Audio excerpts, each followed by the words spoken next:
Hi, this is Jen from Windrose Fiber Studio. This is a companion video for the felted lantern necklace. This is one of the free patterns that you can find on my blog.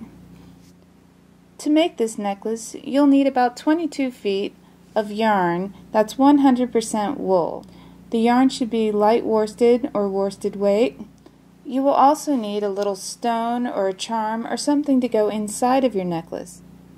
Today I'm going to be using this little Monopoly house. In addition to the 22 feet of yarn, you'll need a crochet hook. Go for about a size I, H-I-J, somewhere in there. Since we're going to be felting this, we want our stitches to be bigger and looser because they'll felt up nicer for us that way. You also need a couple of beads to embellish your necklace. I haven't decided what I'm going to use yet, so I kind of went through my bead stash and picked out an assortment. Maybe I'll go with a wooden design, or maybe I'll do silver metal, maybe I'll add some color to it. I just haven't decided yet.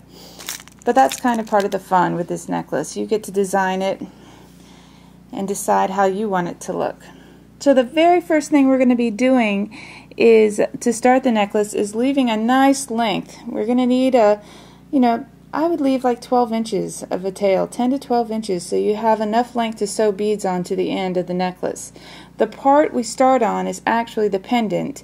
And to start, we don't want to, for a change, we're not going to start with a slip knot. We're going to start by wrapping the yarn twice around your left two fingers. I'm a right-handed crocheter, so I'm wrapping mine around my left two fingers. You'll do the opposite. If you're a lefty, you'll wrap it around your right hand. Then I'm going to put my hook under the first string and draw up that back string. And what I've done is I've made a loop. Now we're going to do 3 single crochets into the loop we've just created. Kind of hold on to your loop, don't let it get away. 1, 2.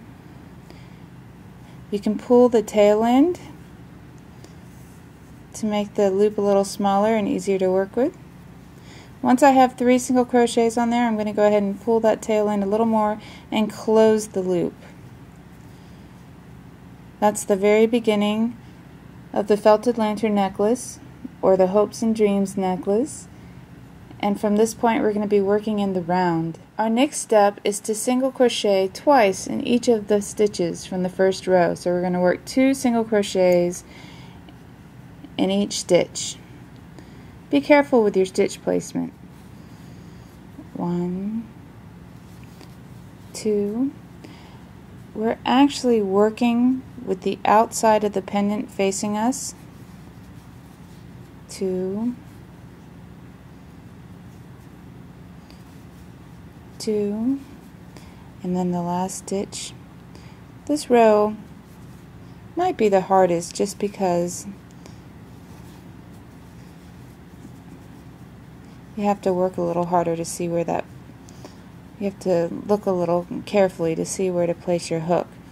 Okay, you can see now we're already starting to create a little cup. Moving on to row 3, we're going to do the exact same thing. We're going to work 2 single crochets in each stitch.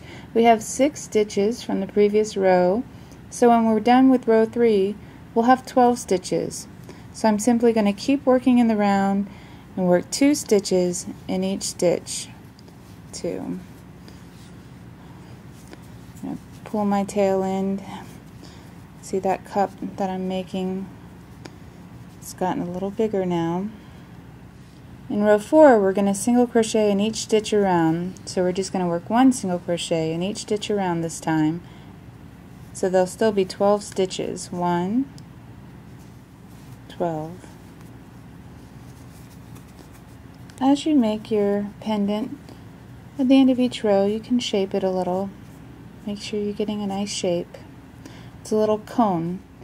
Now in row 5 we're going to decrease around. We're going to decrease over the next 2 single crochets 6 times. When we're done, we're going to have 6 stitches. Let me do one slowly so you can see. Insert hook, yarn over, pull up a loop, insert your hook in the next stitch, yarn over, pull up a loop, yarn over, pull through all 3. That's the 4th decrease. That's the 5th decrease. And that's the 6th decrease. Now it's time to put our little hidden treasure into our pouch, into our pendant. Here goes my house. I think it's just the perfect size to fit in there. Once we have our little secret stone or our charm, or in my case our little house inside the pouch, we're going to keep decreasing around until our pouch is completely closed. So I've decreased 3 times and now my pouch is closed. I love the look of the pouch even before it's been felted. It has a little bit of that nautilus shape to it, or maybe a little bit like a cocoon. When I felt it, I do this. I pinch around it with my fingers to turn it into the lantern shape. When the fibers are wet, you can manipulate them as they're drying and create that shape that you see in the final pictures. Now we're going to do the neck chain. Continuing with the same yarn, we're just going to chain until when we hold it together like a loop, we can slip it easily overhead. Remember, it's going to shrink when we felt it, so you want it at least a couple inches longer than you want your finished piece. So I'm going to go ahead and chain 1. So I've chained 80 chains, and it measures about 24 inches.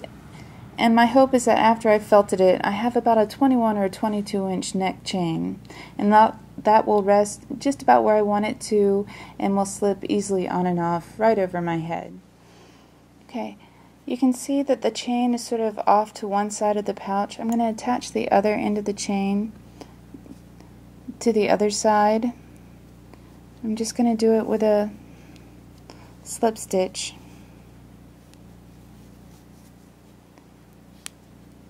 Slip that on. And now I'm going to go ahead and cut my yarn.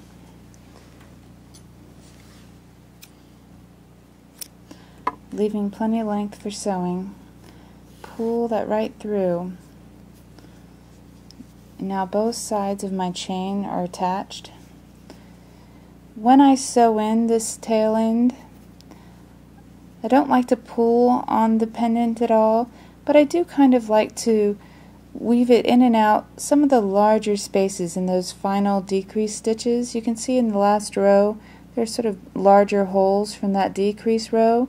So when I weave in this tail, I weave through those to add a little yarn to it so that when it felts there aren't any holes in my finished pendant. Now we get to add some beads to the end. It can be challenging to find a needle with a large enough eye that your yarn can pass through, and small enough that you can work it through the holes of your beads. This is a nice choice. This is a large-eyed beading needle. I need to anchor the beads, so once I have them on the way I like them, I need to go over this end bead. It's hard to see because it's the same color as the yarn. Do you see this bead? I'm going to skip that one, and I'm going to pass my needle back through the rest of the beads on my string. You want to pull your beads on so that they're nice and tight, so you can see that they're stiff. There's not a lot of wiggle room in the yarn, and I do that because as I felt the yarn, it'll expand before it shrinks, and I don't want these beads to become loose. Now the last thing I need to do is just take this final end piece and weave it into my pendant, and then I'll be ready to felt. After just a few minutes, the felting is complete. And look at our cute finished product. I hope you've enjoyed making the felted lantern necklace. Perhaps you'll enjoy sharing this pattern with a class of your own.